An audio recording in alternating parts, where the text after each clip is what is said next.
इस वक्त 190 मिलियन में इमरान खान और बुशरा बीबी बरियत केस में अहम डेवलपमेंट हुई है। बताइएगा उस्मान गिल साहब, क्या अहम पेशरफ्त हुई आज अदालत में?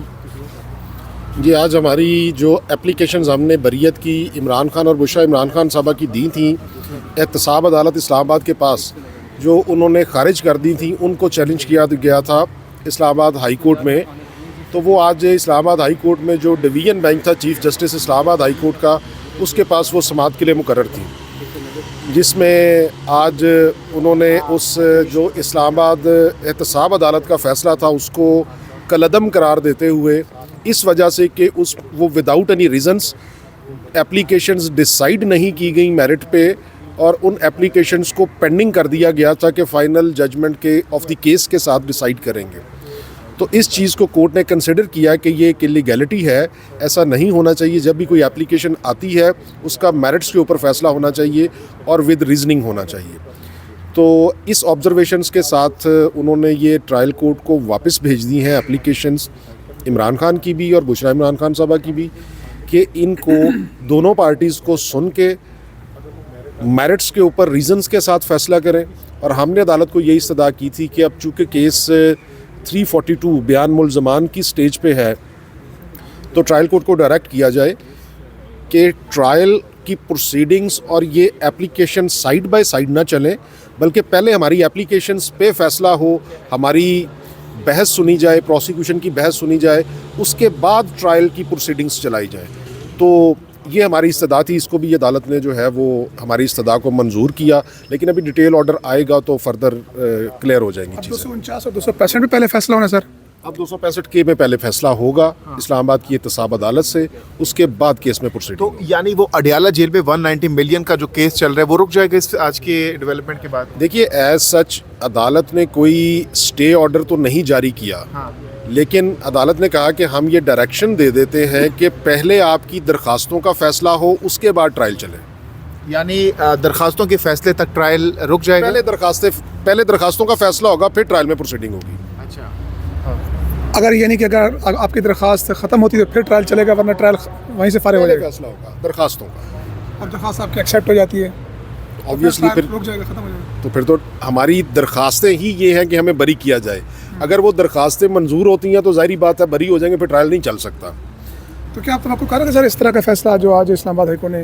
देखिए, जो कानूनी नकाइस इस्लामाबाद एहतसाब अदालत के फ़ैसले में थे, उसमें ये भी एक चीज़, ये ऑप्शन मौजूद थी कि शायद इस्लामाबाद हाई कोर्ट का डिवीज़न बेंच इनको वापस भेज दे कि मेरिट्स पे फ़ैसला करें, क्योंकि ये बिल्कुल उस फैसले में एक नक्स था कि वो विदाउट रीज़न्स और मेरिट्स पे फ़ैसला नहीं था, बल्कि एक जो है ना, एक ऐसा फ़ैसला था जिसकी कानून में हमने आज तक प्रेसिडेंट भी नहीं देखी और उसकी गुंजाइश भी नहीं है। कहा तो ये जाता है कि 265 के किसी भी स्टेज पे आप कर सकते हैं जी। इसी तनाज़र में अदालत ने कि ये कोई जवाज़ नहीं है कि इस स्टेज पे होगी या इस स्टेज पे नहीं होगी या फाइनल जजमेंट के साथ होगी, इसी तनाज़र में अदालत ने ये दरखास्तें वापस भेजी। अब कितने पुरुमीद हैं, कितने होपफुल हैं आप दरखास्तों के हवाले से कि आप लोगों के हक़ में आने वाले दिनों में फ़ैसला आएगा?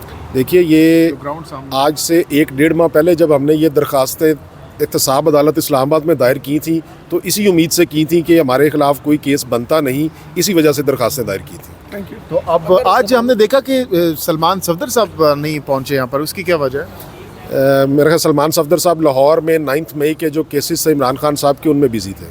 अच्छा, अगर आपकी ज़मानतें हो जाती है यहाँ से, फिर हुकूमत के पास क्या रेमेडी होगी? सुप्रीम कोर्ट जाएगा, आईनी बेंच के पास केस जाएगा? जमानत कौन सी? यहाँ पे इमरान, यहाँ पे रिलीफ मिल जाता है आप लोगों को? हाँ जी, ये बरियत केस में बरी हो जाते हैं खान साहब, उसके बाद क्या नेक्स्ट होगा? देखिए, उसमें अगर ये दरखास्तें मंजूर होती हैं इस्लामाबाद की एहतसाब अदालत से, और इमरान खान और बुशरा इमरान खान साहबा को अगर बरी कर दिया जाता है इस 190 मिलियन पाउंड केस से, हुकूमत चैलेंज भी कर सकती है? बिल्कुल चैलेंज कर सकती है, क्योंकि कानून के मुताबिक जब कोई भी बरी हो जाए तो उसके ख़िलाफ़ दूसरी पार्टी को, इस्तगासा को, मुद्दई को अपील करने का हक़ जो है वो कानून देता है। तो अब आपके सामने है 190 मिलियन केस पे, और तोशाखाना 2 भी चल रहा है, तो as a lawyer, as a कानूनदान, क्या लगता है ये केसेस कितने स्ट्रॉन्ग है और कितने देर तक इसमें खान साहब को अंदर रखा जा सकता है? देखिए, मैंने जैसे पहले गुजारिश की कि हमने आज से 1-1.5 माह पहले ये बरियत की दरख्वास्तें दायर की थी, वो इसी वजह से की थी कि हमारी नज़र में ये 190 मिलियन पाउंड का केस हुकूमत या इस्तगासा बुरी तरह नैब नाकाम रही है साबित करने में। अपनी सारी शहादत कलमबंद करवाने के बावजूद कोई जुर्म साबित नहीं कर सके थे, इसी वजह से हमने अपनी बरियत की दरख्वास्त दायर की थी। ऑर्डर तो उन्होंने पास करना है, लेकिन उन्होंने कह दिया है कि ये ऑर्डर सेटिसाइड, और उनको डायरेक्शन दे रहे हैं कि ये application shall be deemed to be pending, और वो इसके ऊपर दोबारा फैसला करेगा, अपना माइंड अप्लाई करेगा और मेरिट पे डिसाइड करेगा।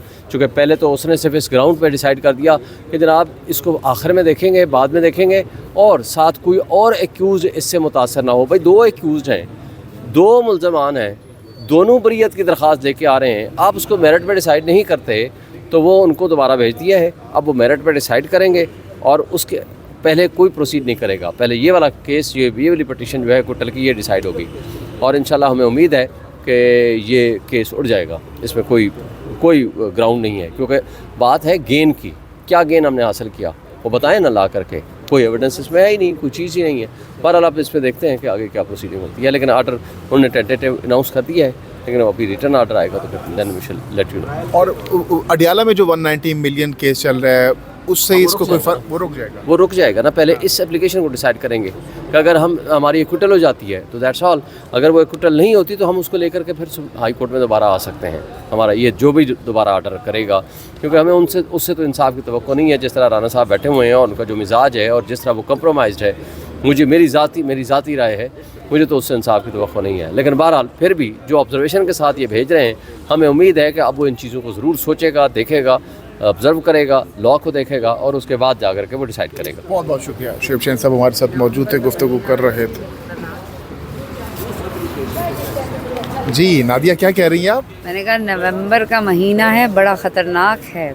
जो गलत है, जो रॉन्ग है, रॉन्ग इज़ रॉन्ग। और नवंबर में वो कहते हैं ना, न्यू ईयर जो है ना वो जनवरी में आता है, लेकिन पाकिस्तान का जो न्यू ईयर है ना वो इकबाल के दिन 9 नवंबर से सवाबी के जो जिरगा है, जलसा है, उसमें होगा।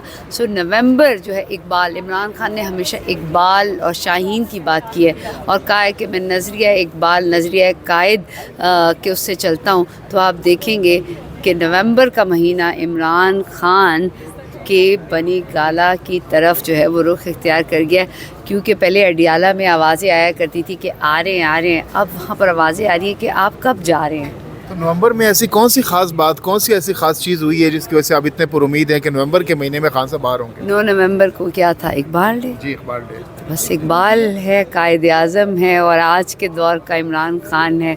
और फिर आप वो क्या कहते हैं, पहले आप कल जो चीज़ें बड़ी मुझे समझ में आई कि वेस्ट में कुछ चीज़ें हुई और ईस्ट में ट्विटर से चीज़ें गायब हुई। नेक्स्ट